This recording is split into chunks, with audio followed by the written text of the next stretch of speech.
Bom, para iniciar, sempre é bom contextualizar um pouquinho, né, do histórico, enfim, das pessoas com as quais a gente fala. Eu sou formado em Direito, tenho formação complementar aí em Gestão e Finanças, fui sócio, fui advogado por muito tempo, sempre trabalhando na área empresarial e na área de Direito Societário e Comercial, de um modo geral.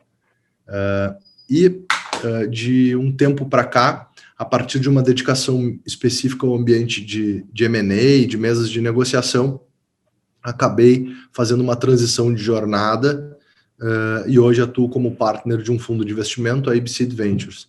A IBSeed é um FIP Capital Semente. Tem hoje, nesse primeiro fundo da IBSeed, nós temos 40 milhões de reais sob gestão. Estamos com 9 investimentos, o décimo será comunicado na próxima semana, assinaturas digitais rolando em paralelo ao talk aqui. E nós estamos o ano que vem já iniciando a captação do nosso próximo fundo. Paralelamente à IBSeed, eu gosto de destacar, assim, relacionado ao tema da governança, minha atuação junto ao IBGC e à Endeavor. Eu trabalho como mentor da Endeavor de forma pro bono há bastante tempo para esse tema de governança e de acesso a capital. E dentro do IBGC, que é o Instituto Brasileiro de Governança Corporativa, esse tema vem ganhando relevância. Então, desde 2017, isso virou objeto de um grupo de estudo importante. O grupo de estudo ensejou a estruturação de uma comissão temática. O IBGC ele produz conteúdo no entorno das comissões temáticas que dão sustentação ao Instituto, e eu acabei, pelo trabalho, enfim, sendo o primeiro coordenador da Comissão de Governança para Startups e Scale-Ups, e tive a oportunidade de coordenar o lançamento de uma publicação, até então inédita, abordando o tema de forma simplificada, com o objetivo de realmente desonerar o empreendedor em relação aos desafios todos e ao tempo que ele tem para dedicar para esse tema, hierarquizando de forma bem prática e acionável aquilo que é realmente relevante de acordo com o estágio de desenvolvimento das organizações, e é sobre isso que nós vamos falar um pouquinho hoje. Nesses quase 20 anos aí de trabalho, na verdade um pouco mais do que 20 anos, eu atuei também como advisor e conselheiro em inúmeras empresas, apoiando projetos de captação, de estruturação societária e, de alguma forma, de implementação de boas práticas de governança. Algumas marcas simbolizam essa jornada.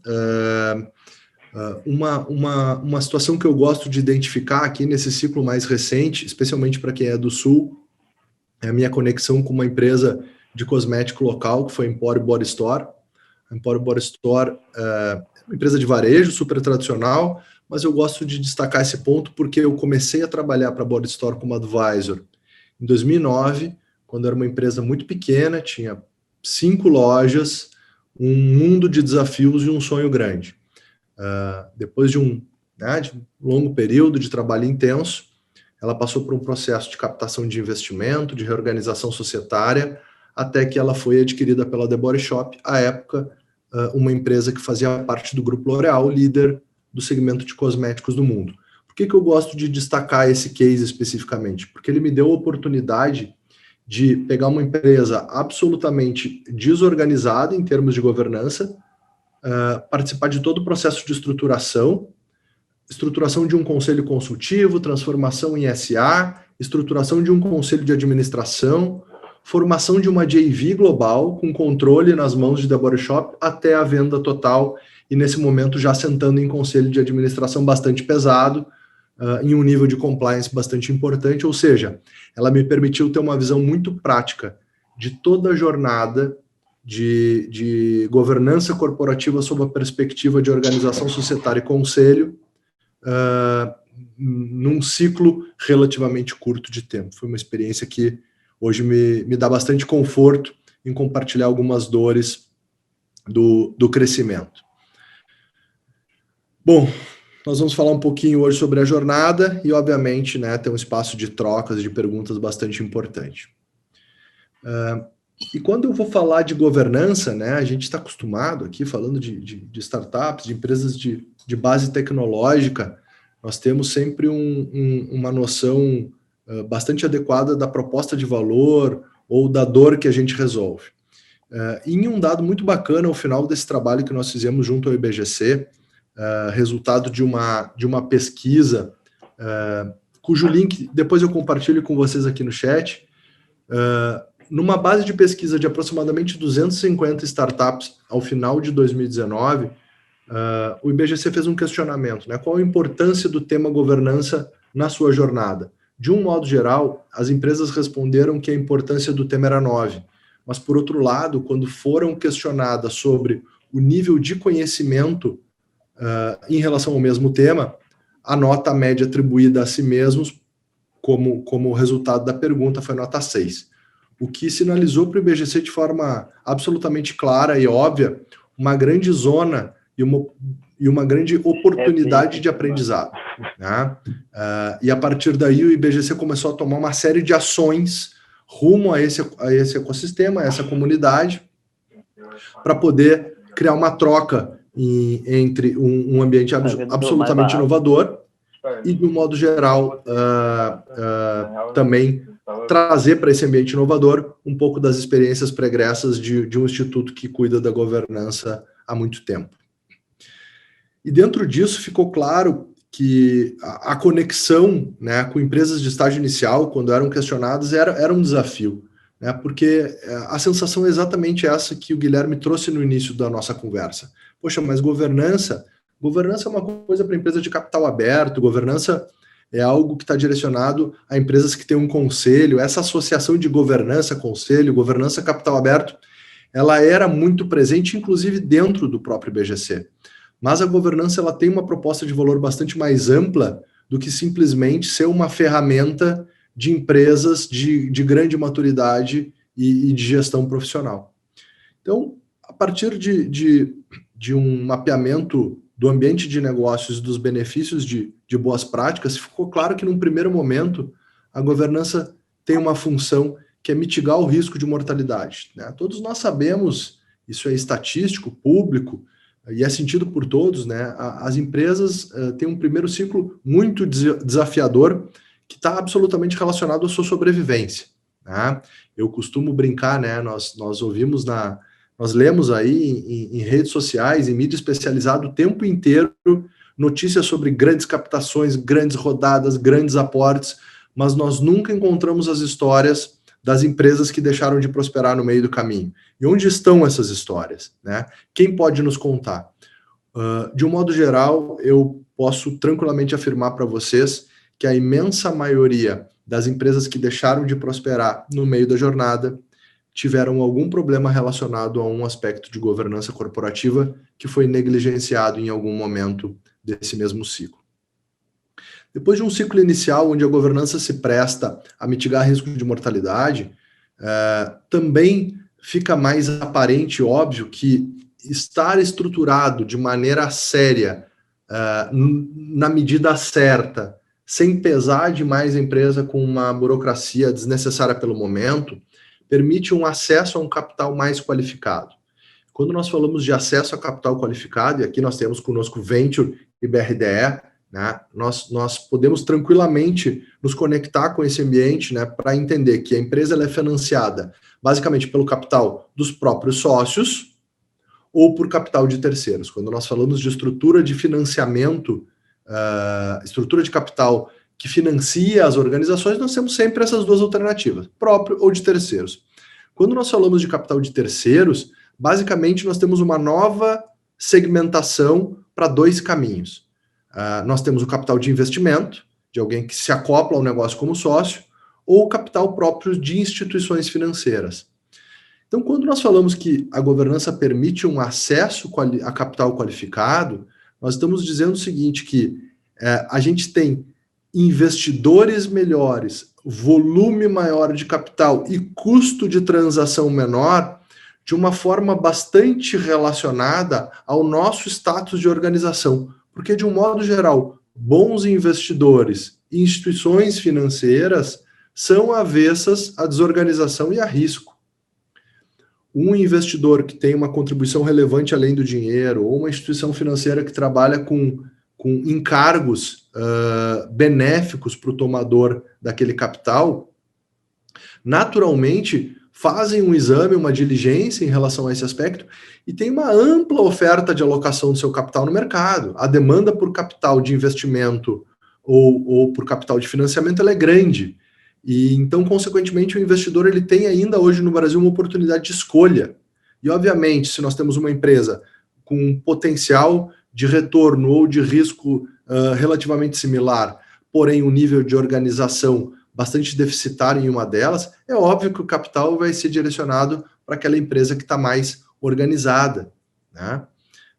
E pensando em fim de ciclo, como uma sequência natural, né, a derivação óbvia é um aumento de liquidez. O que eu quero falar com aumento de liquidez? Puxa, empresas que performam muito bem, que são muito organizadas, que adotam boas práticas de governança, são ativos, por hipótese, mais escassos no mercado. Diante de um mercado que tem um imenso apetite por comprar bons ativos, a lei da oferta e da demanda se impõe e, naturalmente, seja para uma abertura de capital, seja para uma transação corporativa de aquisição, existe um prêmio a ser pago para empresas de alta performance e que adotam boas práticas de governança com adequado nível de organização. O complexo disso tudo é que isso é uma jornada, né? E, de um modo geral, as escolhas que nós fazemos no início da jornada determinam os caminhos pelos quais nós vamos seguir dentro dessa jornada. E, infelizmente, às vezes por uma falta de conhecimento ou de consciência de contexto, as escolhas são mal feitas e existe uma absoluta impossibilidade de se desfazer aquilo que já está materializado no passado e a gente vai colhendo, de uma forma geral, o resultado das escolhas que um dia foram feitas. Mas o que é importante trazer para vocês para tentar desmistificar um pouco da governança? A mensagem básica é que a governança corporativa ela é uma ciência prática. Se nós olharmos o conceito de governança que está materializado no Código de Melhores Práticas do IBGC, nós vamos nos deparar com um conceito duro, pesado. A governança é o sistema pelo qual empresas e demais organizações são dirigidas, monitoradas e incentivadas, e aí a gente envolvendo o relacionamento entre sócios, conselho, diretoria, órgãos de fiscalização.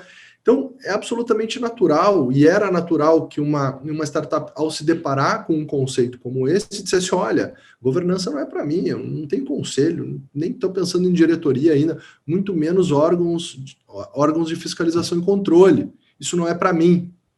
Mas o que acabou preponderando, e o que deve preponderar nessa reflexão, é que a governança ela não é um conceito estático e ela não é uma caixinha de ferramentas bem delimitada. Ela não é um quebra-cabeça já montado. Ela é muito mais essência do que aparência. Não adianta eu ter um conselho estruturado se de fato eu não sigo alguns princípios básicos da governança corporativa. A governança, ela historicamente está baseada num contexto de princípios e valores. Quais são eles? O princípio da transparência, que é a minha vontade autêntica de compartilhar informação com os meus sócios, com o conselho, de maneira a extrair pontos de vista distintos que possam contribuir com as minhas escolhas ao longo da jornada de crescimento. Um segundo princípio bastante importante em governança é o princípio da prestação de contas. No Brasil, essa palavra nos remete a uma obrigação de dar explicações, mas prestação de contas, na sua essência, significa assumir a responsabilidade pelas decisões que foram tomadas. Mas se nós não temos uma estrutura organizacional minimamente bem desenhada, nós não conseguimos sequer atribuir responsabilidades para determinadas funções ou pessoas. Se nós não conseguirmos atribuir responsabilidades, nós não temos como cobrar que as decisões tomadas tenham uma responsabilidade clara dentro de si. O terceiro princípio que é básico em termos de governança corporativa é o princípio da equidade. De um modo geral, esse princípio determina que eu trate os meus sócios sempre da mesma maneira. Tratar os sócios da mesma maneira, obviamente, não significa dar a todos os sócios a mesma capacidade de decisão.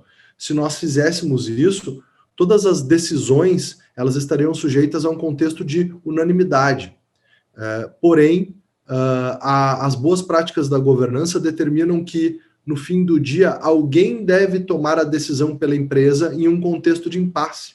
A empresa é um ser inanimado, ela precisa de cuidado e as decisões devem ser tomadas sempre no melhor interesse da empresa. E o melhor interesse da empresa se dá num ambiente de tomada de decisão organizado, em que todos se manifestam, mas de um modo geral a maioria prepondera. Por fim, um princípio que vem ganhando bastante espaço no ambiente de negócios é o princípio da responsabilidade corporativa. Hoje nós vemos Sistema B, iniciativas com contexto de responsabilidade social, de integração, de não discriminação. Então a responsabilidade corporativa, ela determina que a empresa deve sempre adotar um conjunto de iniciativas com o objetivo de construir valor a curto prazo e a longo prazo. Construir valor significa incrementar, valorizar o seu capital, mas o capital no seu sentido mais amplo, o capital humano, o capital intelectual, o capital financeiro, então, o capital ambiental, o capital social. De um modo geral, as empresas deveriam, por tendência, se preocupar com ações das quais derivem um conjunto de impactos positivos em todos os seus stakeholders. Então, quando nós desmistificamos a governança, destravamos aquele conceito rígido e resgatamos o conceito principiológico, nós podemos afirmar tranquilamente que governança é tomar sempre a melhor decisão pelo bem da empresa e não pelo interesse particular de algum dos sócios ou de alguma pessoa que esteja relacionada a esse contexto. Beleza, Marcelo, até aí tudo bem, mas esse negócio está absolutamente abstrato. O que significa governança para mim aqui, no momento em que eu estou sentado num bar com dois amigos idealizando um projeto com uma grande ambição de ser uma empresa global, líder de um segmento, mas ainda apenas uma ideia numa mesa de um bar. É sobre isso que nós vamos conversar. O que o IBGC fez através de um grupo de trabalho multilateral que trouxe contribuições sob variadas perspectivas? Fez uma engenharia reversa da governança. Nós pegamos a governança no seu estado da arte para uma empresa madura e começamos a voltar ao longo da jornada para entender como é que ela se conecta com o dia zero das organizações. Participaram desse processo aceleradoras, fundos de investimento, agentes de fomento, o público acadêmico, obviamente empreendedores, hubs de inovação, advogados, contadores, auditores. Um contexto de um público bastante amplo e qualificado, numa dinâmica de pesquisa, consulta pública, consulta privada e muita troca com esse ambiente de negócios. E disso derivou um modelo que busca orientar minimamente essa jornada. Basicamente, eu apelidei ele aqui de modelo Ivete, um modelo que ele trabalha um conceito de fases. E com isso não se quer, obviamente, ter a lógica de verdade absoluta sobre fases. Eu, particularmente, gosto de olhar o ecossistema em 3 degraus de crescimento, mas num ambiente de consenso, nós validamos que as empresas, de um modo geral, tendem a passar por, ao menos, 4 momentos. Um momento em que a gente sequer tem um CNPJ, uma sede, estava de ouvido aberto aqui, ouvi uma pergunta, não me lembro para quem, e aí, já podemos vender? Poxa, eu tenho que ver a questão da sede. Nós estamos falando de governança na fase de ideação. A gente tem uma ideia, nós temos um alinhamento de expectativa entre sócios, nós temos algumas questões para começar a operar, mas nós não temos ainda, eventualmente, uma empresa. Logo depois, nós temos o MVP, como todos vocês bem sabem, um momento de validação, onde a gente busca ter os primeiros usuários, os primeiros clientes, pagantes ou não, os primeiros colaboradores fora do corpo de sócio, e a gente começa a ter uma vida formal. Nós começamos a gerenciar recursos financeiros, temos que cuidar bem deles, e nós estamos ali, nesse momento, procurando um caminho que destrave o crescimento da empresa. Quando nós, então, chegamos na fase de tração. A fase de tração é uma fase óbvia de Product Market Fit, onde nós destravamos um canal de aquisição de receitas ou clientes e, de um modo geral, nos preparamos para entrar no jogo de forma verdadeira. Que jogo é esse? o jogo da escala de crescimento, onde nós assumimos uma posição ou relevante ou de liderança numa determinada categoria ou segmento de mercado. E o que foi fácil, muito fácil perceber? Que ao longo de todas essas 4 fases, nós temos pilares temáticos com os quais nós temos que nos preocupar. Nós temos um pilar de sociedade e estratégia, nós temos um outro pilar de pessoas e recursos, nós temos um terceiro pilar de tecnologia e propriedade intelectual, nós temos um quarto pilar de processos e accountability. O que esse documento e esse manifesto do IBGC trazem para a mesa como uma proposta, né, que, de um modo geral, os empreendedores possam, ao analisar o documento, identificar a fase na qual se encontram e, dentro da fase, em uma estrutura praticamente de checklist, de ações teoricamente ideais ou mínimas a serem tomadas, ele possa verificar, poxa, se eu estou na fase de ideação, que cuidado eu deveria ter em termos de sociedade e estratégia?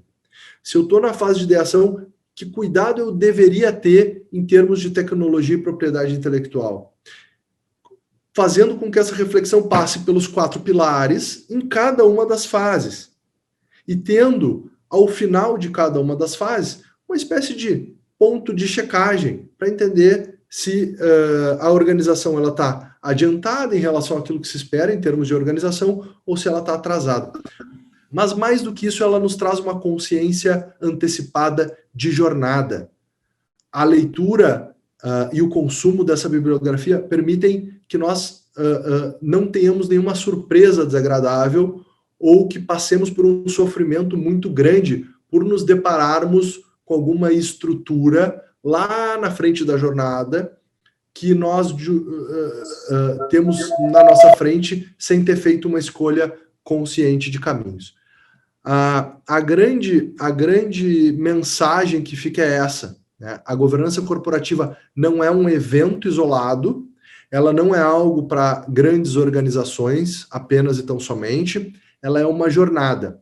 E dentro dessa jornada, esse conjunto de práticas deve ser adotada progressivamente, mas essencialmente ela deve respeitar o estágio de cada organização. Dentro dos corredores do IBGC, ainda em 2017, era muito comum os agentes de governança, a comunidade que ali transita, perguntar assim, essa empresa tem governança ou não tem governança? Não, essa empresa não tem governança. Nesse trabalho de verdadeira catequização que foi feito nos últimos 2 a 3 anos, especialmente de 19 para cá, atento a tudo que está acontecendo, esse tema ganhou uma relevância estratégica dentro do IBGC e, obviamente, a comunidade foi exposta a um outro questionamento, a um aprendizado que a comunidade empreendedora de base tecnológica traz. A verdade é que as empresas, as startups adotam práticas de governança corporativa muito antes, se nós formos comparar com empresas do mercado tradicional. Nós temos empresas familiares, por exemplo, de 3ª, 4ª geração, que não adotam práticas sequer próximas daquelas startups que já passaram, por exemplo, uma rodada de captação seed ou de série A. Então, as startups têm muito a contribuir e tal e qual tem uma curva de aceleração no seu desenvolvimento e crescimento como um modelo de negócio bastante mais intenso do que a média, também as práticas de governança têm sido adotadas de forma mais rápida. Mas o documento busca organizar um pouco essa sequência de fatos e atos, permitindo especialmente que empreendedores de primeira jornada, que nunca foram expostos a essas dores do crescimento, possam minimamente se situar e evitar aquele acúmulo excessivo de sujeira embaixo do tapete. O que fica é a pergunta ajustada dentro do ambiente do IBGC, e hoje, felizmente, muito bem compreendida, no sentido de que não se deve questionar se as empresas têm ou não têm governança. O questionamento adequado hoje é: essa empresa tem práticas de governança adequadas ao estágio em que se encontra?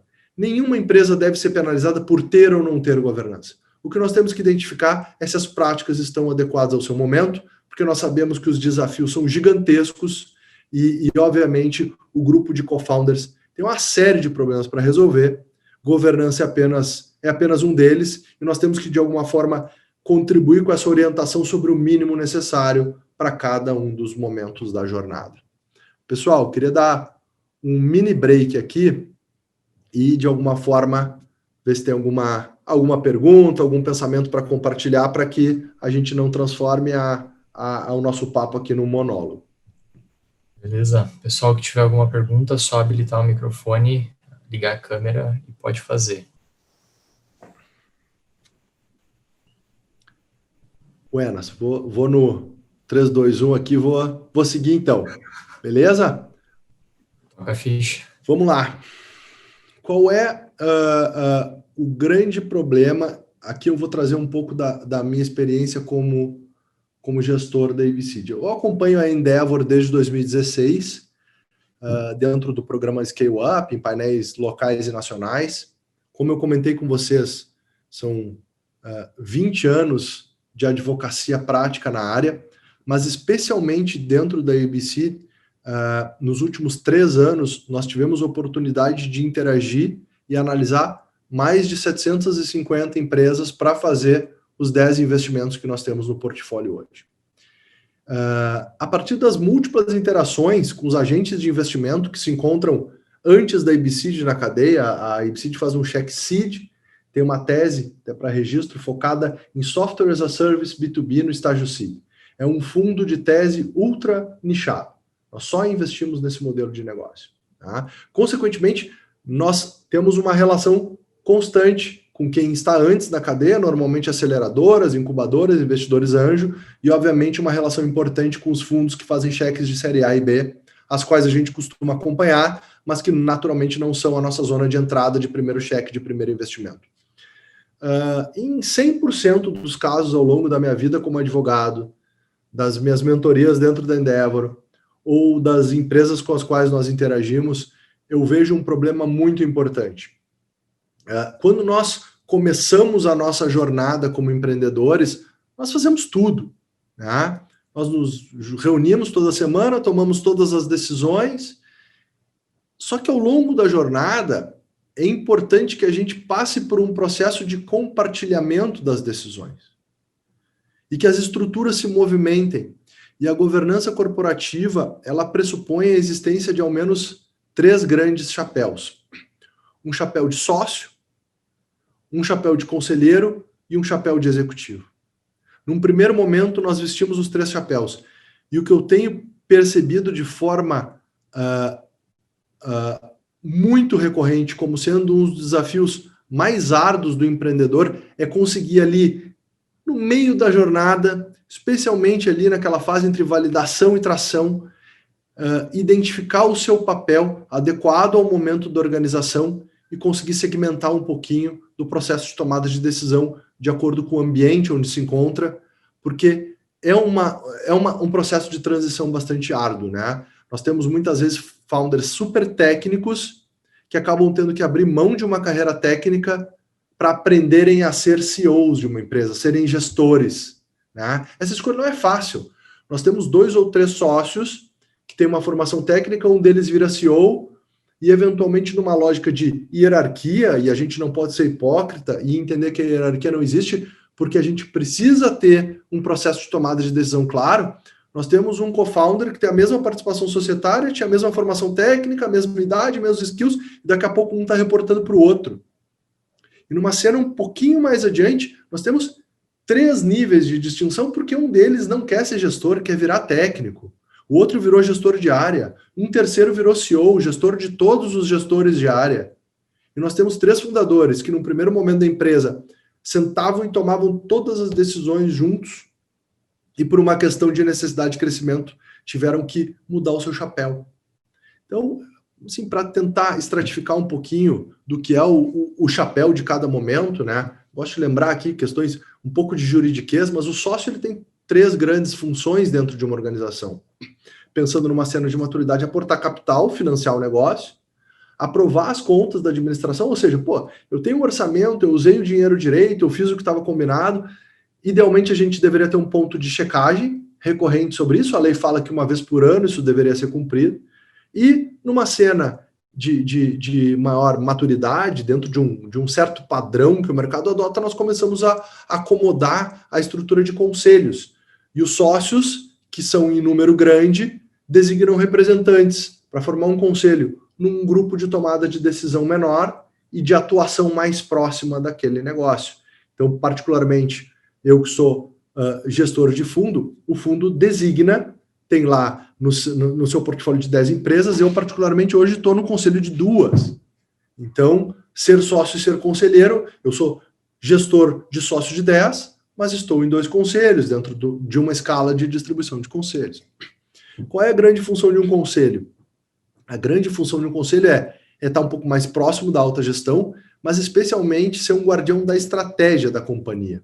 O conselho, ele não deveria intervir na operação, né? Nós temos uma expressão nesse ambiente que é nose in, fingers out, né? Então, assim, a gente não deveria botar a mão na operação. A gente deveria acompanhar a gestão e como é que isso fica simbolizado de forma prática, e a lei conversa com isso. O papel dos conselheiros é abonar, designar os diretores estatutários. O que são os diretores estatutários? São aqueles representantes legais, aqueles que assinam pela companhia. Aqueles que no fim do dia têm a caneta para resolver as questões do dia a dia. Quando a gente desce para o papel do diretor, a gente tem uma função clássica de um executivo. E o que esse executivo deveria conduzir ao longo da jornada?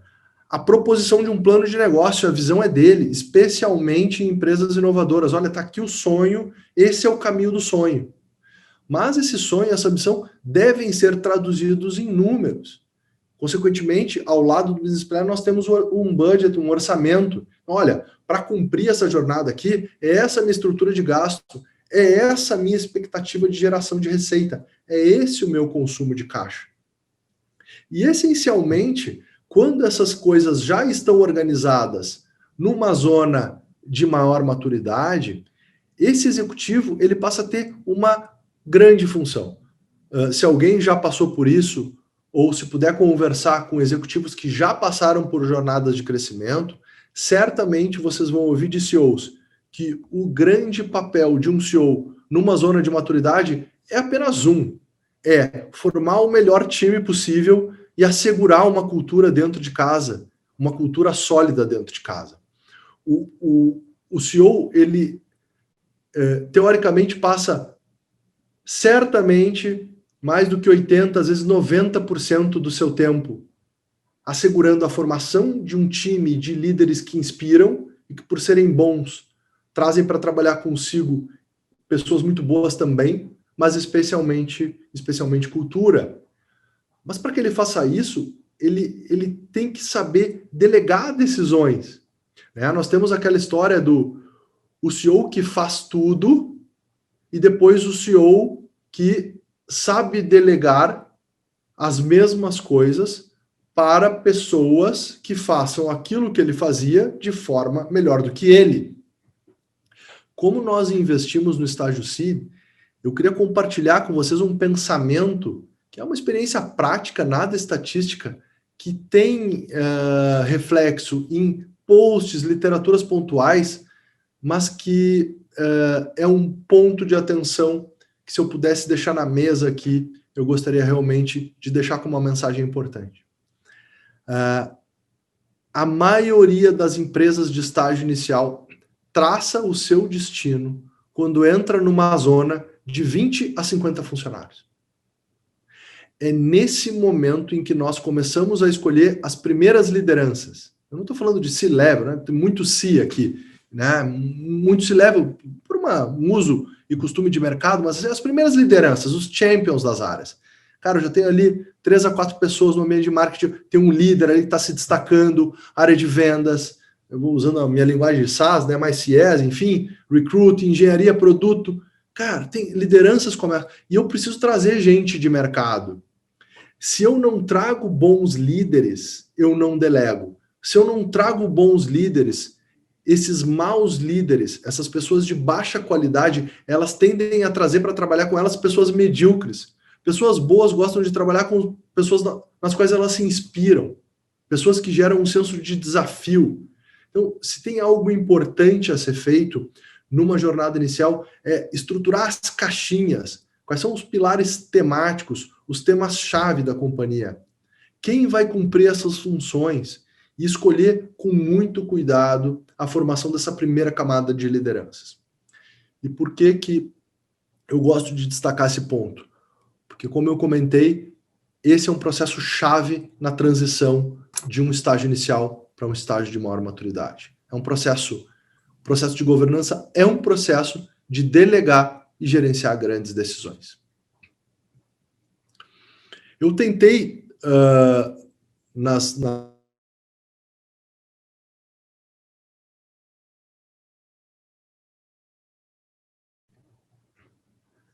Pessoal, me escutam? Acho que deu uma desativada sem querer ali no som. Nos processos de estruturação de empresas, tem um exercício que eu costumo fazer, e às vezes existe uma certa versão organograma, aqui, poxa, não tem, aqui é tudo horizontal, é squad, não sei, mas não adianta, a gente tem que saber quem reporta para quem dentro de uma organização. Mas a gente não tem que saber quem reporta para quem. A gente tem que saber quais são as funções essenciais. Uma forma estruturada de delegar decisões passa pelo desenho das caixinhas. Poxa, normalmente eu tenho uma função de engenharia produto, eu tenho uma função de marketing, uma função de vendas, eu tenho uma função de recruiting, eu tenho uma função administrativa, financeira, de back-office. Isso é a essência de qualquer organização. Se nós conseguirmos desenhar essas caixinhas e não desenharmos ela porque lá eu tenho o Guilherme, então ele vai fazer isso, ou então eu tenho o Marcelo, ele vai fazer aquilo outro, ou eu tenho o João, ele vai fazer aquilo outro. A gente não desenha as funções de acordo com os skills das pessoas que estão na organização. Nós desenhamos as funções por aquilo que a organização precisa.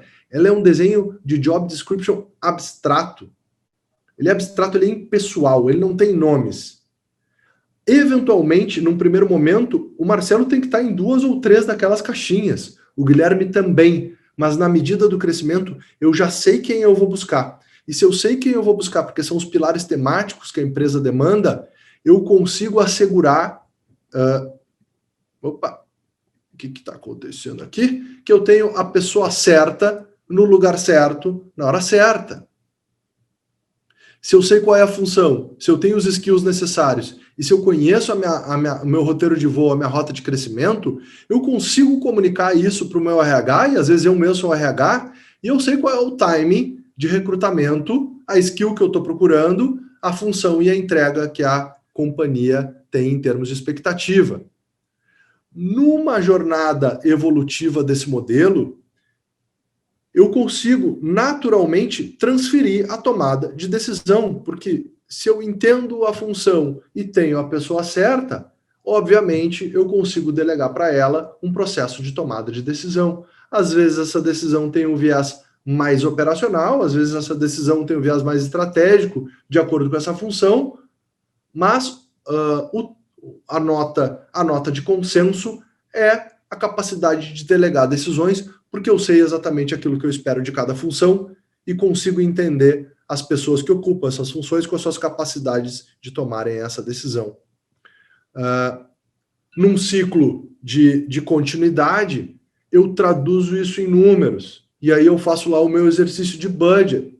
Eu tenho os gastos da área de vendas, eu tenho os gastos da área de engenharia e produto, eu tenho os gastos da área de marketing, eu tenho os gastos da área de recrutamento, eu sei quantas pessoas eu vou trazer, eu sei os serviços de terceiro que eu vou contratar, eu sei a estrutura física que eu preciso ter, consequentemente eu posso travar esse plano macro de 6 a 12 meses, 90 dias, e revisitar ele de maneira recorrente. Às vezes a gente começa com 90 dias de exercício, e a gente sobe para 6 meses, e a gente sobe para 12 meses, e o objetivo não é acertar, é exercitar esse processo de reflexão e de antecipação, dando autonomia financeira, porque aí eu não preciso voltar para conversar se eu tenho que comprar um computador ou não, se eu posso contratar alguém ou não. Eu tenho uma reunião de gestão, eu tenho uma rota ali, se as coisas não mudarem, se as coisas andarem da forma esperada, eu dou autonomia para aquele gestor de área e tomando decisão dentro de uma liberdade financeira que já está bem delegada e bem comunicada. Isso é governança na veia. Dentro do time executivo, né, olhando para baixo, nós temos esse processo de delegar, mas ele sob a perspectiva de evolução e de acesso a um capital de terceiros, ou mesmo de aprimoramento daquela visão de papel de sócio, de conselheiro ou de executivo, acaba derivando num processo de reorganização que acontece também de forma natural e não deveria ser algo inesperado ou dolorido, né? Todos nós ouvimos o tempo inteiro que as empresas têm um board, todo mundo gosta muito de falar que tem um board, né? O que eu gostaria de deixar como mensagem para vocês em relação a conselhos? Conselhos no Brasil, eles adotam basicamente 2 modelos no Brasil e no mundo, né? Nós temos um conselho de natureza consultiva e nós temos um conselho de administração. Qual é a diferença entre o Advisory Board, o conselho consultivo, e o conselho de administração, que é o Board of Directors? O conselho consultivo, ele não é um organismo tomador de decisão, tá? Ele eventualmente tem os mesmos rituais, as mesmas práticas, mas ele tem uma função de aconselhamento. Por ter uma função de aconselhamento, se o Guilherme ou o Marcelo são conselheiros de uma determinada startup, eles não são responsabilizados pelas decisões que estão tomadas. Eles vão ali, opinam, às vezes são opiniões com uma grande capacidade de influência, mas a decisão é do founder. Quando nós transitamos para o modelo de conselho de administração, o bicho já muda de figura, né? A lei das SA equipara o conselheiro de administração a um administrador legal. O conselho de administração, ele tem uma função, sim, de tomar a decisão. É fundamental que, por exemplo, diante de um processo de investimento que exige a transformação da sociedade limitada em uma SA, a estruturação de um conselho de administração com um representante do fundo, que vocês, como empreendedores, possam fazer a leitura desses documentos de investimento e identifiquem quais são as matérias que estão sujeitas à deliberação do conselho de administração. Muitas vezes existe um alfabeto extenso de temas que não são temas que tocam mais para os sócios ou para os executivos na condição de diretores, que devem ser compartilhados com os seus investidores. Mais do que isso, muitas vezes o conselheiro que foi designado por representação ao investidor, ele tem algo que nós chamamos de voto qualificado, voto afirmativo. Você tem lá um conjunto, você tem 20 decisões que fazem parte da agenda do conselho, mas você tem 5 decisões que, apesar de serem matérias do conselho, por mais que tenham 5 conselheiros e o investidor tenha designado um só, esse investidor vai lá e se apropria de um direito de veto. Ele diz o seguinte, olha, para esses 5 temas aqui, não interessa a decisão de maioria de conselho. Se você não tiver a minha anuência, essa decisão não é aprovada. Saindo um pouco do juridiquês de conselho consultivo e de conselho de administração e tentando descer para a realidade, o que eu gostaria de trazer para vocês é que um advisory board, um conselho consultivo, ele costuma ser um caminho de preparação para um conselho de administração.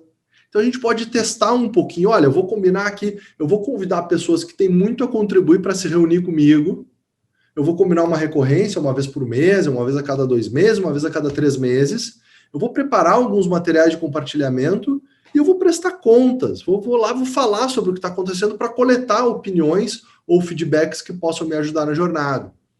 Quando a gente exercita isso num ambiente de conselho consultivo, fica muito mais suave a transição, especialmente quando se passa por um ciclo de investimento que demanda uma estruturação de uma governança bastante mais pesada. E mais importante do que isso, nós conseguimos testar se existe uma sinergia entre conselheiros.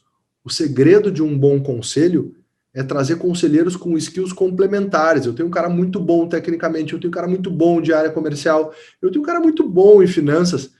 Mas se esses caras não se derem bem numa mesa de conselho, se a reunião não tiver um clima bacana, se eu tiver um monte de pavão vaidoso ali, cara, esse conselho vai ser um inferno. A vida do CEO vai ser gerenciar um monte de cara vaidoso numa briga de beleza infindável. O conselho deixa de ser um ambiente de contribuição, de contraponto, de divergência produtiva e passa a ser um ambiente infernal. Então, a minha sugestão aqui é que vocês troquem experiências com quem já estruturou conselhos consultivos. Se vocês forem conversar sobre conselho, forem convidar alguém para exercer a função de conselho, adotem esse cuidado, façam esse alinhamento. Olha, eu queria convidar você, mas eu preciso saber que eu vou ter algo harmônico, positivo, boa energia na mesa. Isso não pode me dar trabalho. Então, assim, antes da gente oficializar, antes de você botar no LinkedIn, board da empresa XYZ, nós vamos nos reunir por 3 encontros. Se o clima estiver muito bom, a gente vai continuar. E aí nós vamos oficializar essa condição de estrutura de conselho. Eu chamo isso de board fit test, né? Eu brinco assim, cara, tem que dar um match ali, senão vai dar errado, e aquilo vai ser um inferno.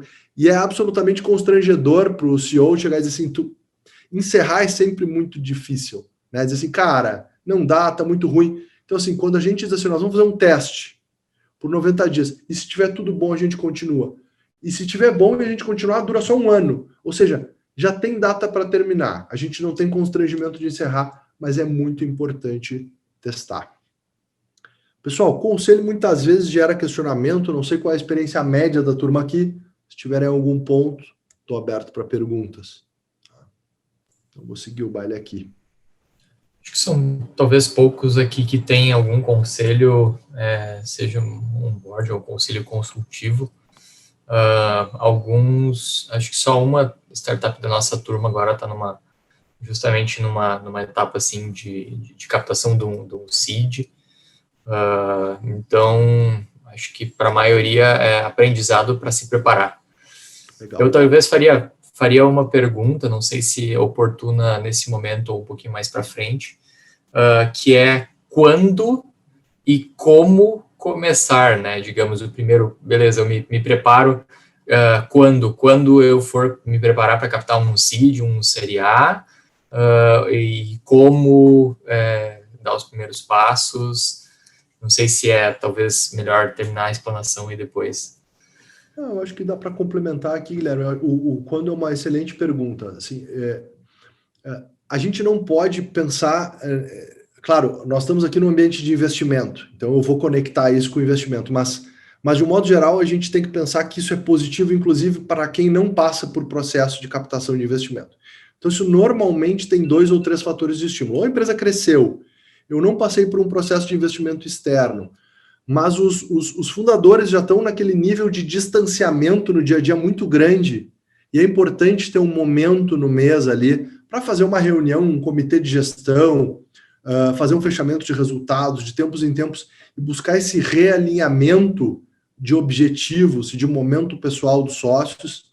Então a gente pode ter um momento, assim, a gente pode usar essa ferramenta como um momento de alinhamento e realinhamento constante de expectativas, e a gente resolve chamar isso de conselho. Daqui a pouco a gente tem alguém que contribui muito bem, que não trabalha conosco.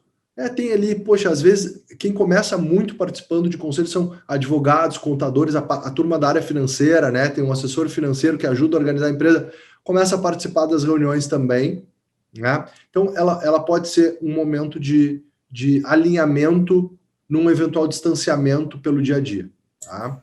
Mas normalmente isso acontece com o processo de investimento, tá? Eu já vejo hoje no investimento, eu até devolveria, de certa maneira, a pergunta, como a Venture trata esse acompanhamento, né, no pós-processo, mas a gente vê investidor anjo pedindo cadeira em conselho, os investidores seed já pedem cadeira em conselho, e aqui nós temos que ter um cuidado só.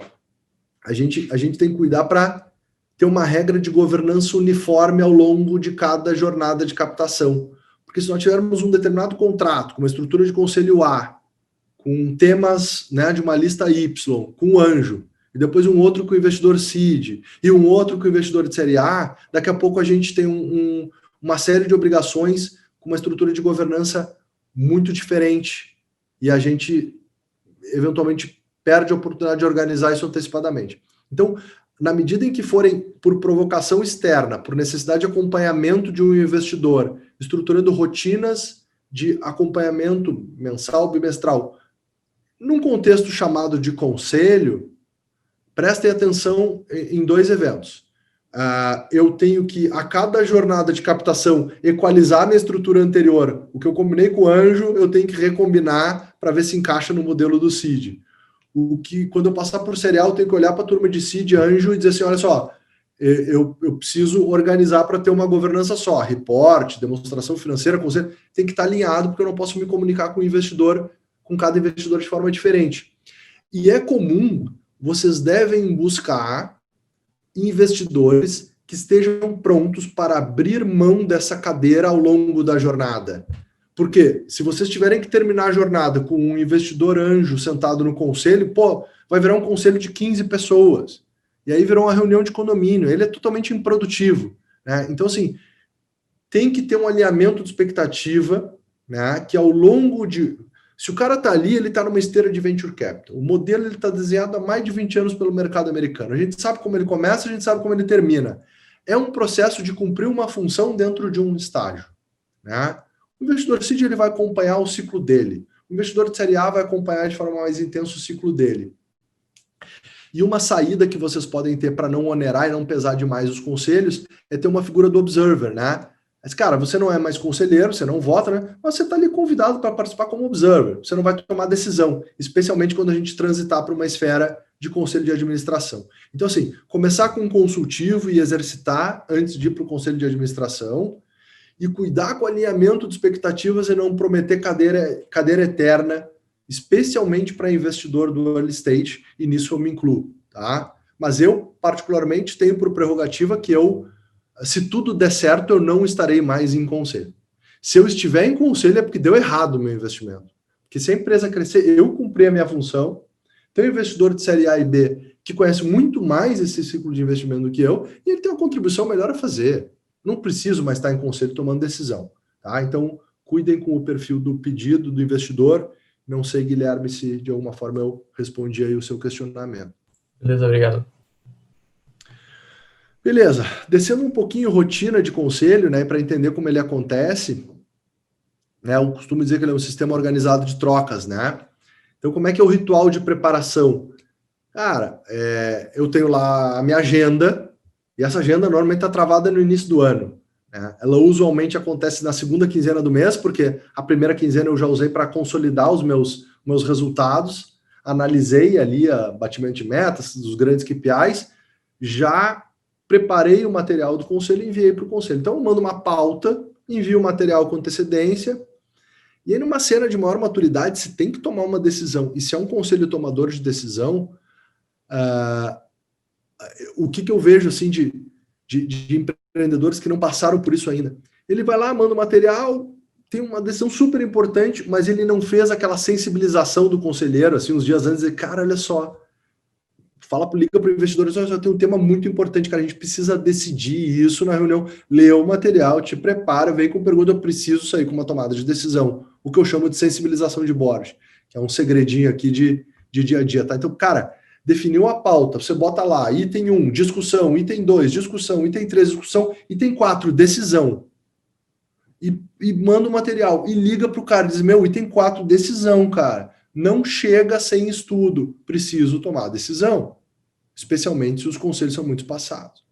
Quando eu chego no conselho, eu vou lá, normalmente eu costumo checando as deliberações do conselho anterior.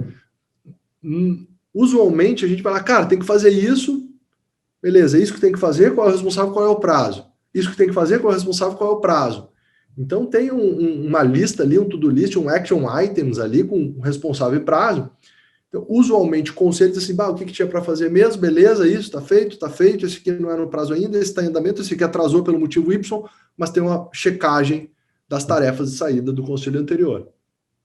A gente entra nos grandes KPIs, num dashboard, né, e a escolha dos KPIs, ela é super importante, é natural que ela mude no início da jornada, mas não dá para a cada 6 meses escolher quais são os grandes KPIs, né? Porque a empresa ela tem que ser analisada de acordo com uma perspectiva, não dá para escolher KPIs de acordo com o momento, né? E teoricamente a gente se concentra em decisões estratégicas. É óbvio que no estágio inicial o conselheiro vai lá e às vezes desce na operação a pedido, por uma contribuição que ele tem a fazer. Mas idealmente a gente vai ponderando aqui, cara, isso Vai tomar a decisão da demissão do pré-vendas do... Não, cara, não, isso não é conselho. O salário do... Não, salário lá... Não é conselho. Né? Então a gente tem que começar a ponderar. Captação, pipeline de investidores, entender a demografia. O cara tem concorrente, não tem conexão, não tem. Qual é o cheque dele? Ele é follower, ele é líder. Consegue me introduzir, não consegue. Conhece o cara, não conhece. Cara, conselho está ajudando. Qual é a rodada? Qual é o tamanho da rodada? Qual é o objetivo? Qual é o ciclo de tempo? Qual é o crescimento? Qual é o milestone que eu quero atingir com essa rodada? Situações estratégicas. Cara, quem são as pessoas-chave que eu tenho que trazer? Eu tenho 5 abacaxi para descascar. Qual é o primeiro? Qual é o segundo? Qual é o terceiro? Qual é o quarto? Eu tenho que fazer benchmark. Quem do portfólio você me indica para eu falar? Eu preciso ter um mentor aqui para uma situação específica. Quem você me indica para eu falar? É isso que o conselho deve fazer para uma startup. E, obviamente, todas essas questões ficam registradas em atas, com ação responsável deadline, e com isso a gente entra num modelo cíclico, né, em que o conselho acaba operando num voo de cruzeiro, desde que a gente mantenha uma constância temática e as mesmas pessoas em volta da mesa. Né? Então, é um modelo em que a gente prepara e toma a decisão em tempo mais um. Né? Na maturidade, o que vai acontecer? As decisões vão ficar complexas, os valores impactados vão ser maiores, e o empreendedor ele tem que estar preparado para fazer todo um trabalho de munir o conselho de materiais, chegar lá e o conselho dizer assim, cara, não estou pronto para tomar decisão, tem pouco insumo aqui, está insuficiente, quero mais informação. A primeira vez que isso acontece, se o cara não está preparado, é uma super frustração. Só que quem está tomando a decisão acaba tendo um senso de responsabilidade maior, é muita grana que está na mesa muitas vezes. Então o que acontece? O conselho, o empreendedor, ele tem que entender que a janela de tomada de decisão do conselho ela vai espaçando. Ela às vezes é uma reunião de conselho para trazer o problema e para coletar as inseguranças do conselho. Na reunião subsequente, você traz os insumos para as inseguranças que foram registradas na reunião anterior e aí toma a decisão. Então não é uma decisão em tempo mais 1, é uma decisão em tempo mais 2. Se o conselho se reúne de 30 em 30 dias, você vai preparar com 15 dias e vai tomar a decisão.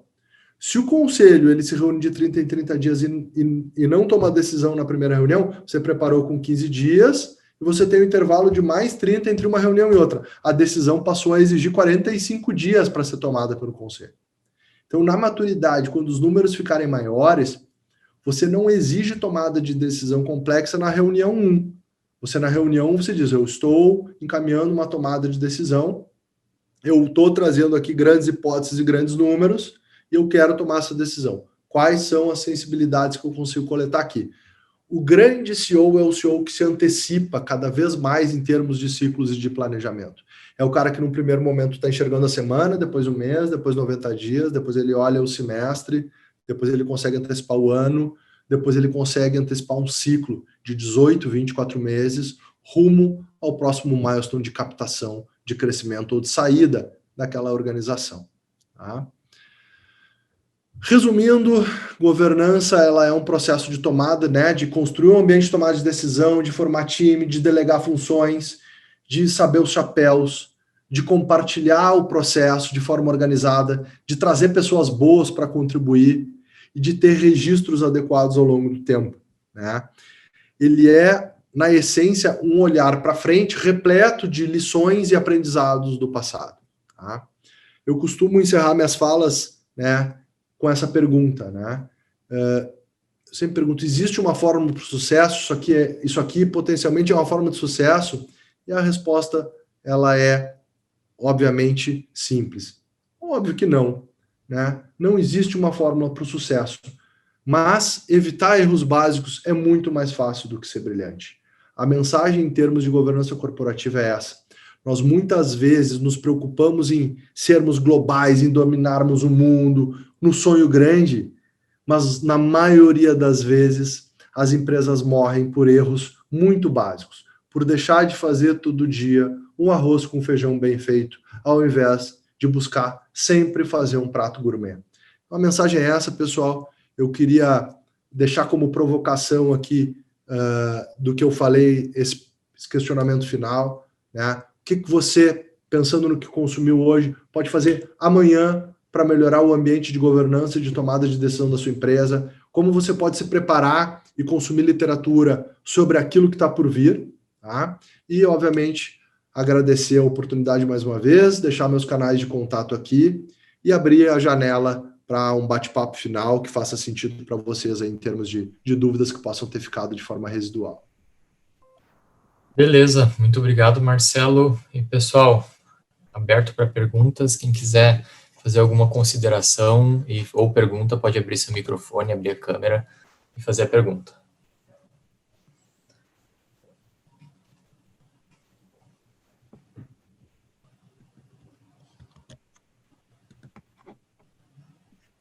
Beleza.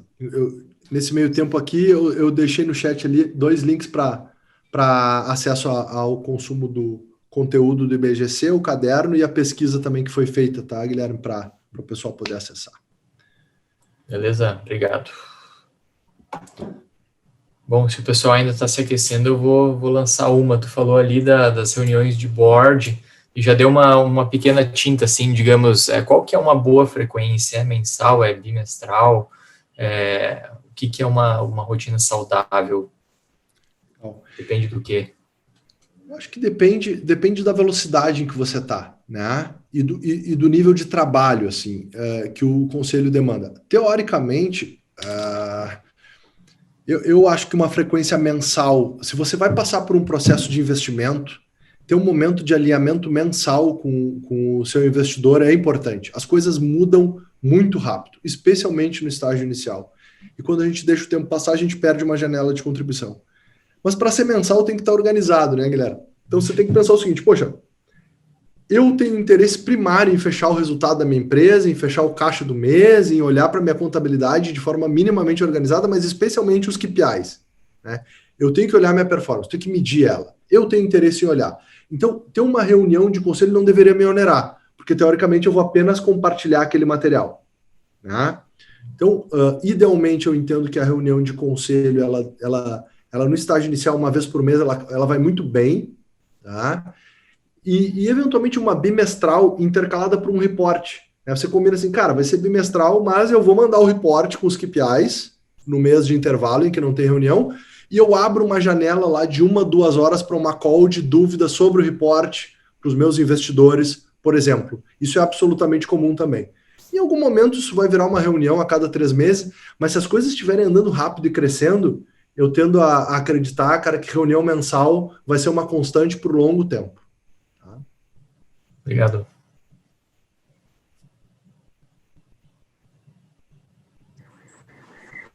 Guilherme, vou aproveitar essa ciência, eu vou falar. Eu tive que trocar para o iPad aqui, não sei, o Mac inventou de atualizar um computador aqui, tive que parar no meio do caminho, mudei, mas não perdi nada, Marcelo. É sensacional a tua apresentação, muito bom.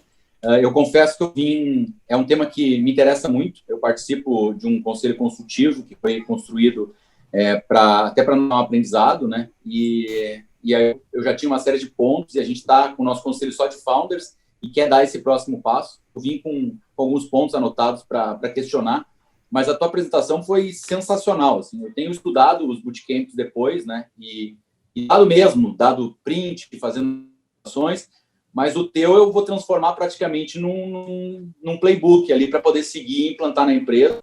Então, sinceramente, eu fiquei assim, muito satisfeito com os pontos, as que eu tinha no sentido, né, do formato, qual a diferença dos 2 tipos de conselho, a diferença do tom, né, a questão da responsabilidade, como evolui a parte do executivo, né, e como que trabalhar isso dentro da entrada de investidores, a transição do anjo.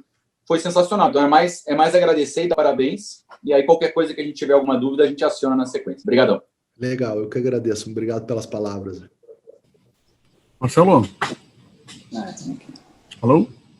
Opa, tô na escuta, Mário. Estou escutando. Eu quero só completar o que o Chiquinho falou, fantástico, né? Dá para aproveitar bastante coisa do tu disseste hoje. E eu tenho uma pergunta que eu já vi acontecer fora aí, uma coisa que eu achei meio absurdo, vamos ver qual é a tua opinião. Nossa empresa é uma empresa de software para o hospital, na área de saúde, né? A pergunta é a seguinte, tu acha que, na tua visão, vale a pena eu convidar alguém, por exemplo, de agro, ou de manufatura para fazer parte do conselho, ou só pessoas da mesma área? Certamente faz sentido, não sei se especificamente dessas áreas que você comentou, entendi que foi em tom de exemplo, mas o ideal é que você tenha realmente esses skills e, às vezes, outras áreas de negócio têm muito aprendizado, né? Às vezes o desafio, eu estava agora no almoço, né, com uma empresa do portfólio, almoçando, e a gente estava falando sobre o conselheiro que a gente quer trazer. E esse conselheiro assim, tem um skill que é distribuição, canal de distribuição. Assim, é um conhecimento prático no ambiente de alimentação em canal de distribuição. Não necessariamente ele tem relação com o negócio e com a essência do negócio, mas ele tem eventualmente um networking e uma capacidade de entendimento de como fazer algumas coisas a partir de um portfólio de canais, por exemplo, como o seu grande skill. Então, eu acho que faz muito sentido, sim. Se vocês perceberem nas empresas empresas de maior maturidade, é muito comum, inclusive, que executivos e CEOs de grandes corporações sentem em conselho de outras, né? Existe, inclusive, uma troca de cadeiras de funções aqui, muito comum. Então, é absolutamente bem-vindo, né? O ponto de vista, o que não dá para ter é um conselheiro que você gasta metade da reunião explicando o seu modelo de negócio. E isso é um problema, né? Isso já aconteceu comigo. O cara era muito bem intencionado, ele conhecia muito bem o ambiente de negócio, mas ele não entendia as métricas, os KPIs de SaaS. Cara, metade da reunião era explicando para o cara KPIs. Cara, na sexta reunião a gente olhou e disse, cara, você seria um advisor muito bacana, mas no conselho você está atrapalhando, cara. Não dá. A gente precisa girar a roda aqui, vamos seguir amigo, fica ali de advisor da empresa, contrato de consultoria. Então, às vezes, o cara... Isso aqui é um aspecto importante. Às vezes, é um cara super consultor e um péssimo conselheiro. Às vezes, ele é um ótimo conselheiro e um péssimo consultor. Então, entender a dinâmica da contribuição é super relevante, e uma honestidade intelectual em poder, né, de kimono aberto, falar isso, né, Maris? Cara, não está funcionando, é muito importante também. Obrigado, Marcelo. Fala, Marcelo, tudo bem? Frederico aqui da Elísios. Primeiro, sou fã do teu trabalho. Eu compartilhei aqui com o pessoal, eu acho que já compartilho faz um tempo, o documento ali não sei se eu deveria estar compartilhando, do Instituto Brasileiro de Governança Corporativa, lá sobre startups, scale-ups e governança. Acho muito legal, vocês estão, né? Eu acho que trouxe um pouco daquilo lá também, né? Somos muito entusiastas, mas assim, vou dar o viés da nossa empresa. Nós não estamos olhando agora para investimento, estamos escalando com os nossos clientes, queremos seguir focados nisso, não queremos dividir atenção. Estamos montando um conselho próprio. O que tu nos aconselha a fazer? Nós já conversamos com mentores que são mais fixos, né? Fizemos até um convite, mas nós sentimos ainda um pouco de necessidade de alinhar a cerimônias, alinhar a ganhar um equity no final de um certo tempo. O que tu tem para falar sobre isso, assim, para dar uma luz? Legal. Primeiro, obrigado pelas palavras, Frederico. O trabalho não é meu, ele foi feito a várias mãos, então eu vou levar para a turma aí as suas palavras, e é para ser muito compartilhado dentro do possível. O objetivo é esse, tá? O download está lá, é gratuito, é só se cadastrar e baixar o material, o objetivo é esse. Em termos de estruturação de conselho, o fato de não ter um investidor externo e ter essa demanda, né, de trazer um olhar diferente. Acho que você tocou num ponto aqui que é muito importante. Eu iria nessa linha de testar ele como conselho consultivo, e aí comunicar de forma clara o que se espera, né? E trazer esse contexto de um teste com início, meio e fim, uma linha do tempo objetiva, tá? Em termos a gente chama isso de conselheiro independente, né? Aquele que não tem nenhum vínculo com a organização, ele não é sócio, não é executivo, não trabalha, a gente chama ele de conselheiro independente. Isso é o ápice da governança. É muito legal. Eu, por exemplo, como investidor, se eu chego, analiso a sua empresa, vejo que tem um conselheiro independente dentro de casa, eu ia achar muito legal. Eu ia achar que eu consideraria isso um sinal de alta profissionalização e maturidade, tá? E esse cara normalmente é remunerado. E aqui eu acho que eu tenho uma contribuição a fazer, tá? Qual é o ovo e a galinha da história aqui? Cara, tem muito cara advisor aí pedindo equity para dar opinião, tá? Para ser conselheiro. E aqui tem um cuidado. Existe um capítulo aí para a gente falar. Fica à disposição aí, Guilherme, se quiserem falar só de Stock Option Plan. É uma das ferramentas mais mal usadas no Brasil. Tá, cara, tem o modelo americano, ele foi muito mal adaptado. Tá cheio de gente prometendo equity, se incomodando depois, porque fez mal feito. E isso acontece também na estruturação de conselhos. O que eu posso falar? Primeiro, se for para entregar equity, obviamente é investing. É assim, cara, eu vou te entregar isso, né, numa fração por mês, e para eu poder entregar, a contrapartida tem que ser clara. E aí, Frederico, qual é a contrapartida? Número de reuniões, tempo de dedicação, despesas de deslocamento, presença física ou não, no compete, tá? Vai trabalhar para concorrente, não vai. Entender, cara, se esse cara tá em muitos conselhos, conselheiro que tá em mais de 5 conselhos, luz amarela, cara, assim, não tem como um cara fazer um bom trabalho em conselho mensal em mais de 4 conselhos, tá? Mas especialmente coisas assim, mensuráveis, tudo que você consegue medir, tempo, custo, entrega, cara, eu vou entregar meu equity conforme eu receber. E, cara, entender que lá na frente, cara, a terceira casa depois da vírgula vale muito dinheiro, viu? O cara fala 1%, cara, 1% é muito dinheiro lá na frente. Idealmente, esse equity, ele deveria fazer parte do option pool, que já está desenhado, né? Os co-founders se reuniram e disseram, cara, vamos separar aqui 5, 10% do capital para trazer gente. No Stock Option Plan, já tem lá o público-alvo, pessoas-chave, advisor, conselheiros. Já está combinada a regra. E está combinada a estrutura de vesting, e aí eu pluguei esse conselheiro no meu programa de vesting, no meu programa de stock option. E eu tenho contrapartidas claras, e elas são mensuráveis, elas não são subjetivas. É o networking que eu vou te entregar. Não, cara, não dá. Né? Não dá para entregar equity por networking. Né? Então, assim, mensurável e muito cuidado com equity. Último pontinho aqui. Cara, se possível, paga. Se possível, não entrega equity. Mas daí é o Hoffman falando questão filosofia, tá? Cara, o conselheiro ele tem que tomar a melhor decisão pelo bem da empresa. Um conselheiro que está incentivado por equity, cara, o ser humano é o ser humano. O ser humano é ele e o seu momento. Tem um evento de liquidez ali que às vezes não é o ideal para a empresa, mas ele está precisando, está querendo grana pelo ciclo dele. E ele está tomando essa decisão e está sugerindo essa decisão. Idealmente, cara, conselheiros deveriam ser pagos como profissionais. Ser pagos mensalmente, um valor ali. Às vezes não dá. Às vezes tem que entregar um equity. É a moeda que você tem, é do jogo. Mas aí, cara, evento de liquidez e conflito de interesse, dá um zoom nisso aqui. Funding, conflito de interesse. O cara que está conflitado, ele não deveria participar da decisão. Tá? Então, assim, sim. Equity versus decisão de liquidez na mão de conselheiro, só honestidade intelectual. Cara, você não está conflitado aí, cara, você está tomando decisão porque você é bom para você ou para a empresa, né? Ter essa agenda tratada de forma muito clara, viu? Acho que faz todo sentido. Eu acho que até nós fizemos toda essa parte de pool, acaba que eu e mais um outro colega que trabalhou, tivemos experiência nessa área, então a gente acabou sempre dando bastante atenção para isso. Nós justamente nos afastamos de quem vem já querendo, já quero smart money, aí eu vou te arrumar.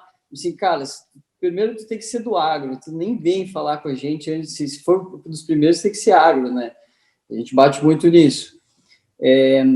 Um dos pontos também é que os nossos conselheiros, então, nenhum pediu. Eu acho que tu acha que por não ter pedido, é mais tranquilo a gente ir, daqui a pouco ir fazer essa oferta, ou tu acha que é melhor a gente tentar pagar, mas eu acho que sim, não convém com a nossa remuneração, sabe? Então...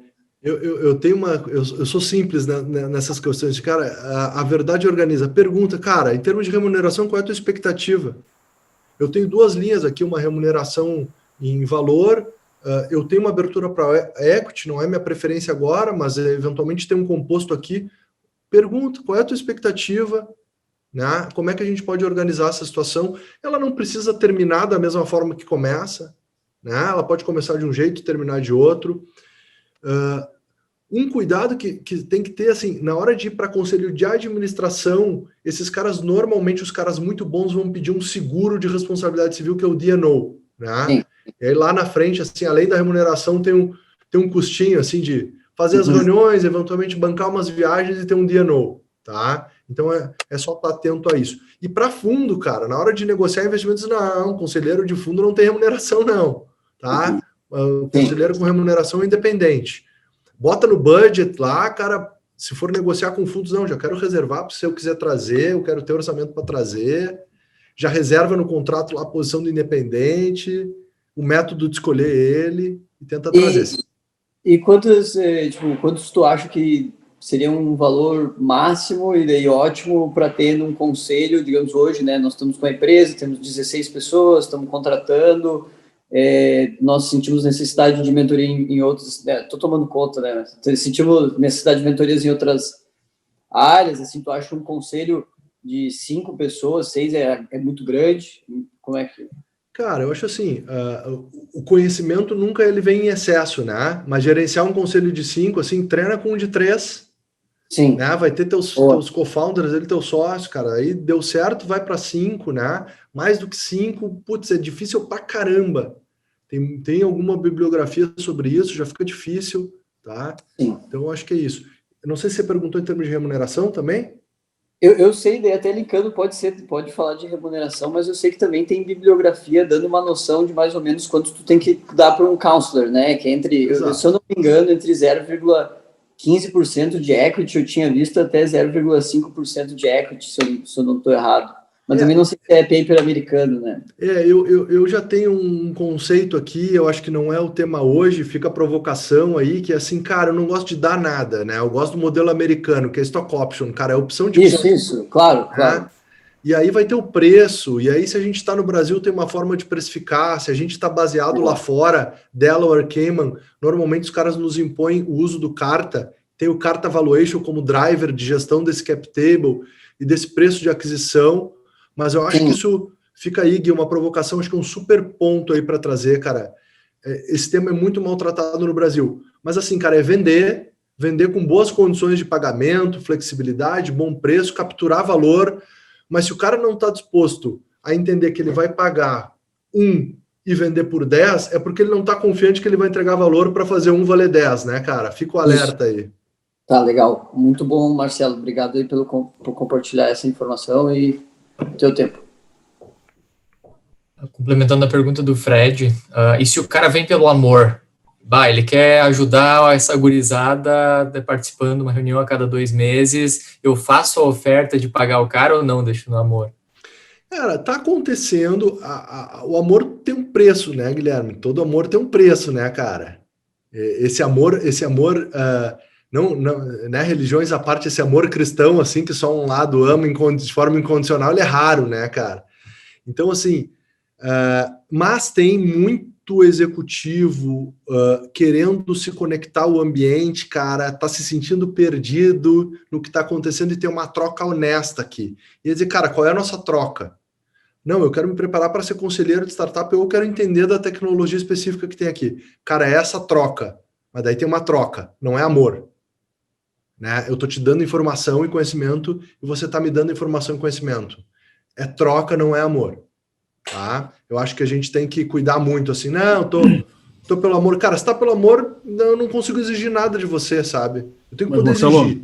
Tá? Troca documentada, né? Sim. Tudo no papelzinho bonitinho. Né? Se Deus...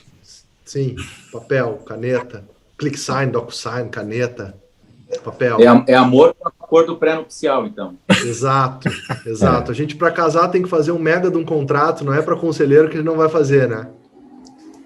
Ô, Marcelo, tu tá me escutando bem aí? Escutando bem, Bruno. Cara, parecia que tava falando diretamente para mim, cara. Sobre a esposa ou sobre o conselheiro? Sobre o conselheiro, cara. Olha, a gente teve uma situação bem parecida, assim, e, cara, foi uma engenharia para desatar essa teia depois de feita, né? A gente também gerou uma expectativa, não foi entregue. E, cara, exatamente tudo que tu falou ali, cara, foi bem complexo, bem delicado.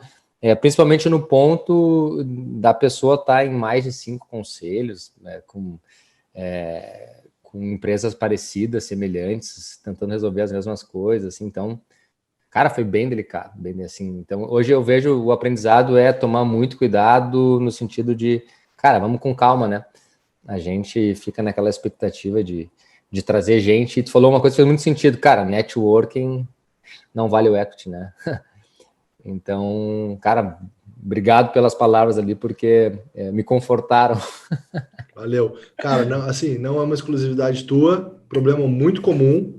Eu acho que o nosso papel é falar sobre o tema aqui, né? E o objetivo do IBGC ao fazer esse trabalho foi trazer esse alerta para essa comunidade aí, o empreendedorismo que tem, né? A esperança de mudar o nosso país, está nessa turma resiliente, empreendedora, né, cara?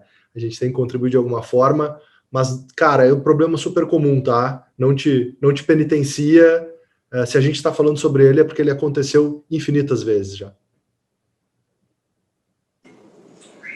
Deixa eu aproveitar e fazer mais uma pergunta, Marcelo, sobre a questão de como é que fica aí a questão assim da sigilo das informações, imaginando que você tem que abrir isso de uma mais estratégica dentro das reuniões de conselho. Você um pouco na outra resposta, se o interesse dele é no amor, mas o que ele quer é entender da tecnologia e tal. Então, assim, como é que fica essa troca? Como é que é regado? Um simples NDA, mas e aí põe o não compete depois? Como é que funciona isso? Cara, eu acho que tem um contrato de trabalho aqui, né? É assim, você vai comparecer, você vai se comprometer aí, vai ir estudado, vai ir nessas reuniões, você vai acessar a informação. Nesse contrato lá, você vai ter ao menos 3 cláusulas, né? Uma que, assim, você não vai competir com a empresa, você não vai contratar nenhum funcionário da empresa, uma regra de não solicitação, e uma de confidencialidade. E você vai ter multas relevantes para essas 3 situações. Aquela multa de dar dor de estômago. O cara diz, não, mas e essa multa aqui? Não, ia me incomodar se não assustasse você. Mas é para doer. Doer. E é a multa mais perdas e danos, né? Às vezes, não, a multa, é uma multa de R$500 mil e não tem mais o que reclamar. Não, é uma multa...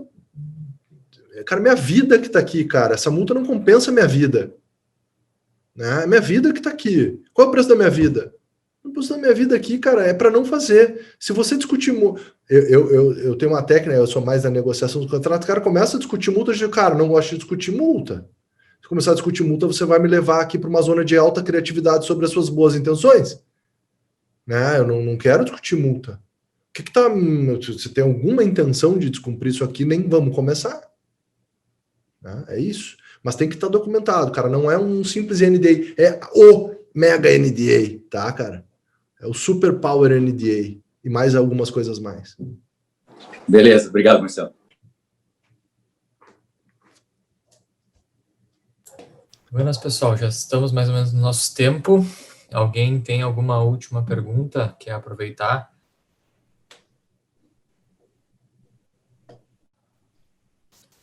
Se não, agradeço muito, Marcelo, pelo talk.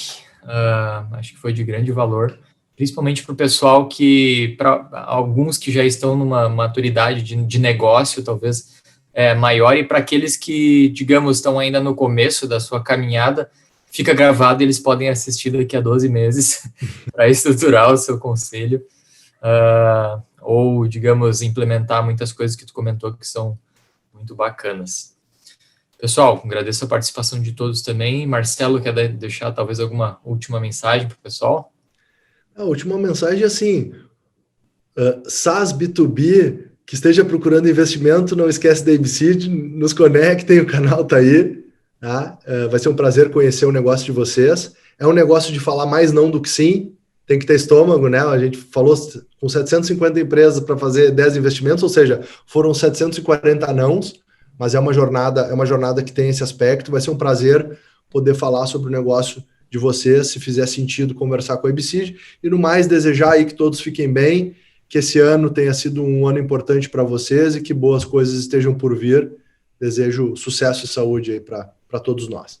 E só para o pessoal saber da tua tese, mais ou menos o tamanho de cheque, tu já falou SaaS B2B, Alguma questão de segmento?